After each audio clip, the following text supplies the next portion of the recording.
শরীর অসুস্থ, ঠান্ডায় গলা ভেঙে গেছে। Today I am too much happy. Today I have licence. Today I have licence. Saudi আরবে, বিদেশের মাটিতে দুইবার জীবনের সবচেয়ে বড় খুশির দিন পেলাম।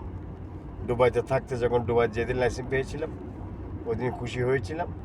আর আজকে সৌদি আরবে 50 বছর বয়সে এসে সৌদি আরব থেকে পরীক্ষা দিয়ে ইন্টারভিউ দিয়ে ক্লাস করে লাইসেন্স পেলাম। এর সাথে খুশি আর কি হতে পারে। আপনারা যেখান থেকে ভিডিওটা দেখছেন বেশি বেশি লাইক শেয়ার কমেন্ট করবেন এবং অবশ্যই আমার জন্য দোয়া করবেন। এবং যারা প্রবাসে আসতে চান, বিশেষ করে যারা সৌদি আরবে আসতে চান, অবশ্যই কাজ শিখে আসবেন।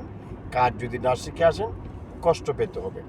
আমি যে আজকে লাইসেন্সটি বের করলাম এটা হচ্ছে প্রফেশনাল ট্যাক্সির লাইসেন্স।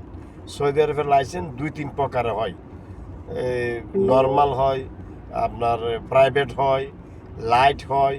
তো এখন এখানে ট্যাক্সি চালাতে হলে আপনাকে অবশ্যই ট্যাক্সির লাইসেন্স হতে হবে।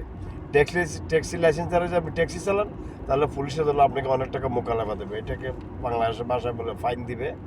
তো আজকে আলহামদুলিল্লাহ আমার সবচেয়ে খুশির দিন। সবাই দোয়া করবেন। হয়তো আমি আগামী মাসের 5 তারিখে হজ করতে যাব।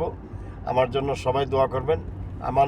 আমার টার্গেট ছিল, আমার আশা ছিল যে আল্লাহ আমি যেদিন লাইসেন্স পাবো, লাইসেন্স পাওয়ার পরে আমি গাড়ি নিয়ে 4 জন লোক নিয়ে আমি যাব মক্কা মদিনা তোয়াফ করতে যাব। আমার জন্য সবাই দোয়া করবেন এবং যেখান থেকে ভিডিওটা দেখছেন বেশি বেশি লাইক শেয়ার কমেন্ট করবেন। আল্লাহ হাফেজ, ভালো থাকবেন সবাই। ধন্যবাদ সবাইকে।